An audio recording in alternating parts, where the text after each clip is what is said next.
Do you know that feeling when you're in a relationship and things aren't really going that well and you have that one last call? Well, if you do, I'm so sorry that you went through it. I think that's what I will start with because I'm truly sorry that you went through it. I wouldn't wish that one last call upon my worst enemy.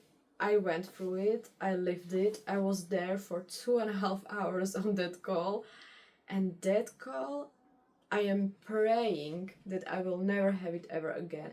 Because if I didn't live it, if I didn't experience it, I think I would never truly realize how much it can take from me, how much it will hurt me, and even like how much it will mean to me at the end.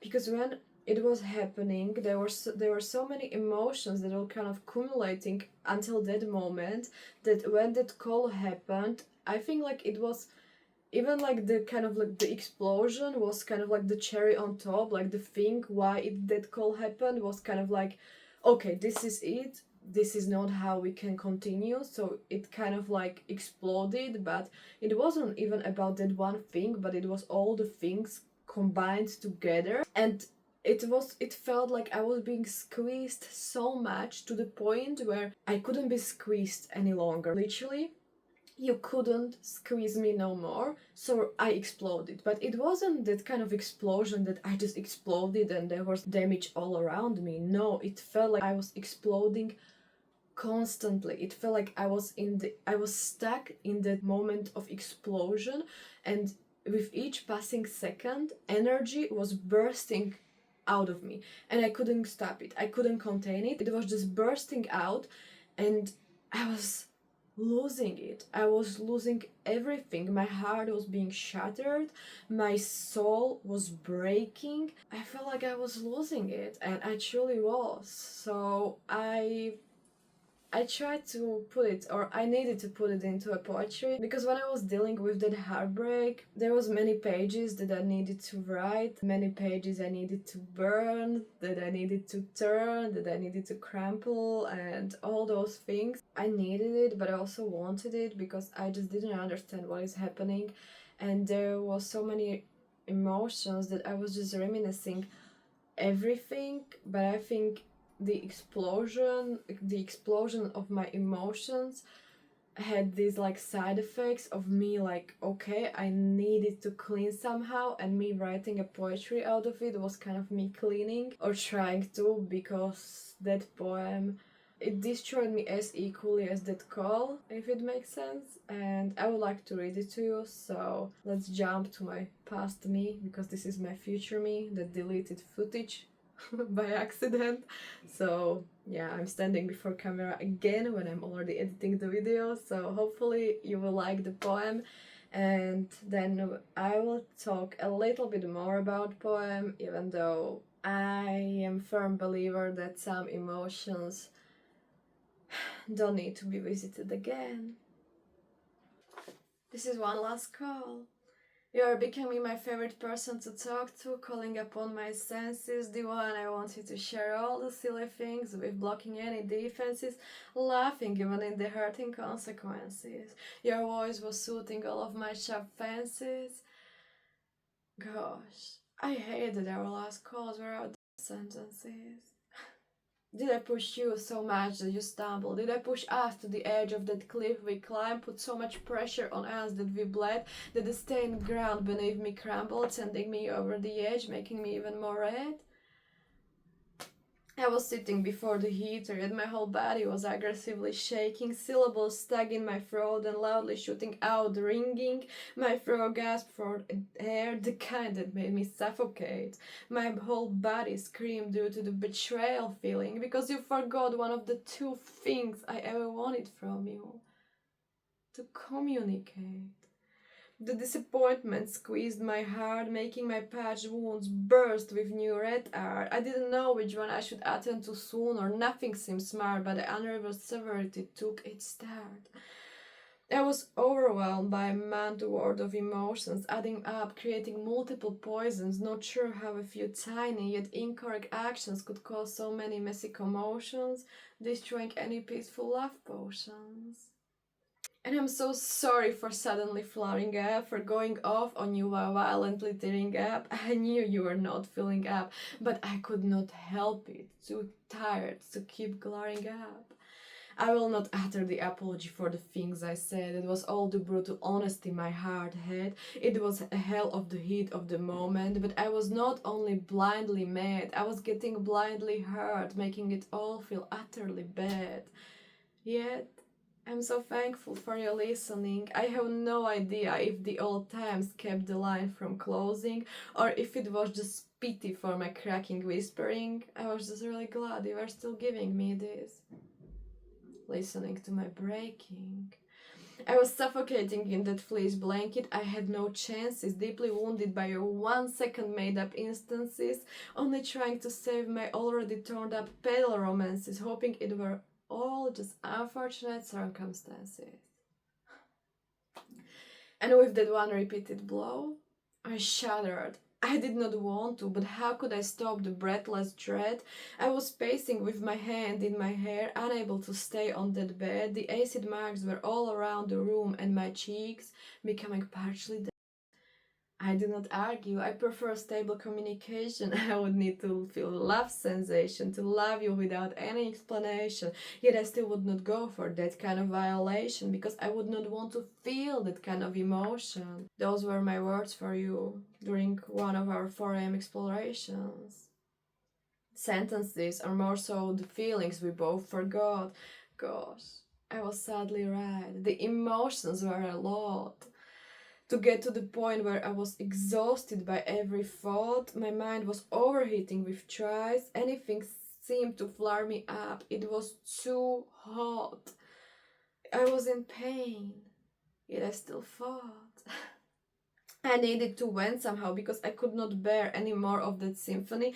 Thousands of kilometers away, you were listening to me from a distant colony. You were the source of my agony, the one I willingly gave power to. Such an irony. And everything I needed at that moment was for you to hold me, to tell me we would be alright, to agree. But you did not agree, and so I took myself to the very ground with that call, paying a foreign fee.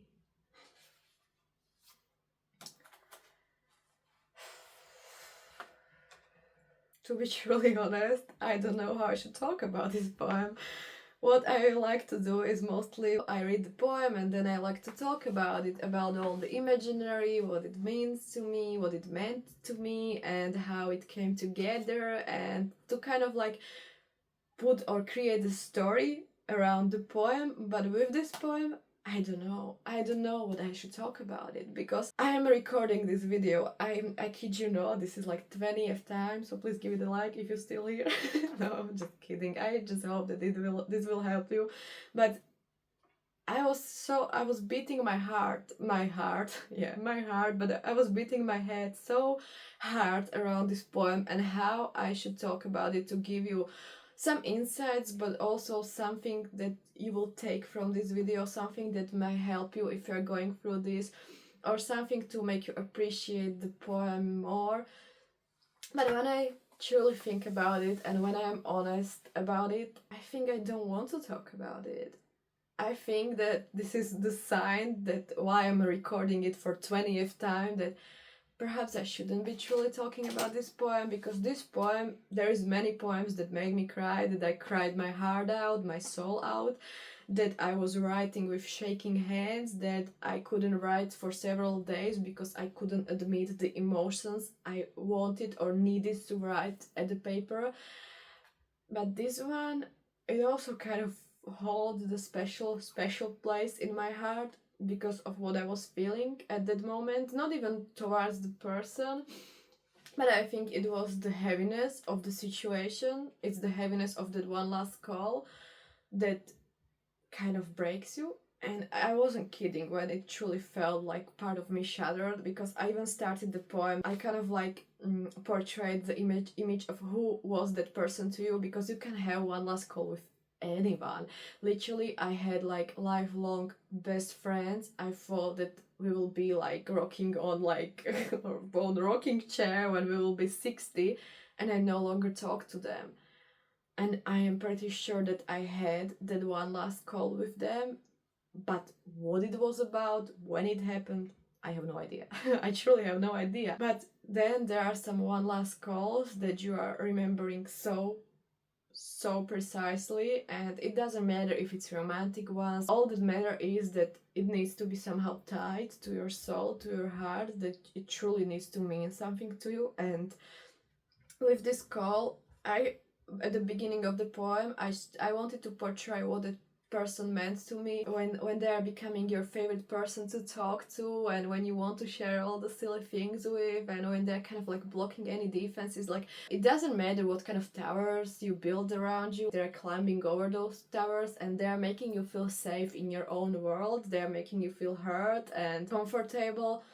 You're basically falling in love with them. You are laughing through your days, through your nights. You just don't care because their voice is all you care about. Even when you want to call with them, you don't care if they will be telling you about how they were standing in the line for coffee for half an hour. You don't care about the topic. You just want to hear them. You just want to be with them. And when you have that one last call with this kind of person, how can you even explain it? How can you even talk about it? And then there will also come a time of questioning, because you don't understand it so much that you are trying to find some logic reason for it. But when the person will switch, as what it happens to me, not sure what happened with you and your relationship, but with me it was like 1 second instance. Like, literally everything was fine, nothing was leading to it. You were giving me signs that you will not, that they will not, and then suddenly they did even the things I couldn't even imagine, and I was like, what? And as you are not seeing any logical reason for it, there is no explanation, and they also kind of are not able to give you explanation because it just doesn't make sense. Nothing doesn't make sense. Like, what they are telling you, for me, it didn't give a single ounce of sense. What they were trying to portray to me was like, if you are saying this is true, then nothing that happened until this point is true, and even from perspective of the future, it is completely BS. So what are you trying to do? So who you are lying to? You are either lying to yourself, to both of us, or only to me. Try to make some sense. It is not making sense. So you are like, is it my mistake? Am I here to be blamed? Even though it was the other person who pushed you in that situation, you're kind of also questioning yourself, and if you took some part of it, or if you made something that kind of caused it, you are kind of questioning it and thinking, and with all those heavy emotions you already have, it is not helping the situation at all. It is not helping anything. But as I was saying, if I should be truly honest, I don't really know how I should go with this poem. I will rather leave it as it is and not go to those emotions, not go back to the situation, because with some poems I don't mind going back to that situation to talk about it even more deeper and to kind of relieve some of those emotions, because I like poetry, I love art. So in certain aspects I like to do it. I'm guilty because it feels like I'm alive when I'm kind of bringing these emotions to the paper. And this whole book was created, even my other book, Heartbreak Cocktail, was created because I kind of went and relieved many of those emotions, but at the end of the day it was something that healed me and that helped me a lot. So in many poems I don't mind going back to the aspects and kind of channel a little bit of those emotions, but with this poem, with this one last call, the problem is that the emotions were so heavy that my mind literally, I think, blocked like half of the things. I remember many things. Yes, the time has passed since that call, but still, even when it was more fresh, more raw, I didn't remember many of those emotions because my mind just blocked it. It was so heavy for me that literally, I think that's my defense mechanism, that no, you are not going to remember those emotions. We don't need to remember many aspects of it.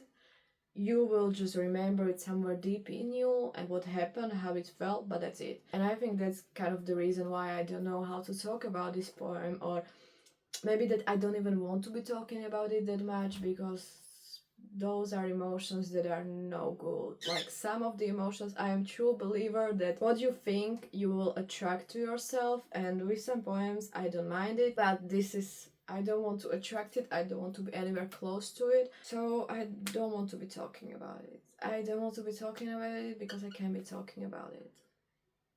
But also I don't want you to leave this video with kind of no extra value. Maybe I can give you some insight if you're going through this, what helped me. So what helped me was writing, or not writing. I know that not everyone is fan of writing or don't have the ability to write or put out their emotions, and it doesn't matter how you will put out your emotions, just put them out. For me, it was writing, painting, cooking. Writing was something when I needed to speak, when I needed to empty my heart.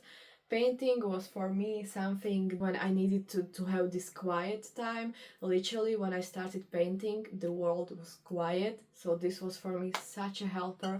And this is not how I started painting. Like literally, my paintings in the beginning look something like this. So you don't need, what I'm trying to tell you is that you don't need to be good to start something. Just find yourself safe space and do it. Like it doesn't matter if it's, for example, cooking or exercising, going for a walk, talking, crying to some song. Just put it out if you need to, but also find something. So I would say to truly give you some value is find two things. One, where you can speak out, where you can let out your emotions, your heart, your soul.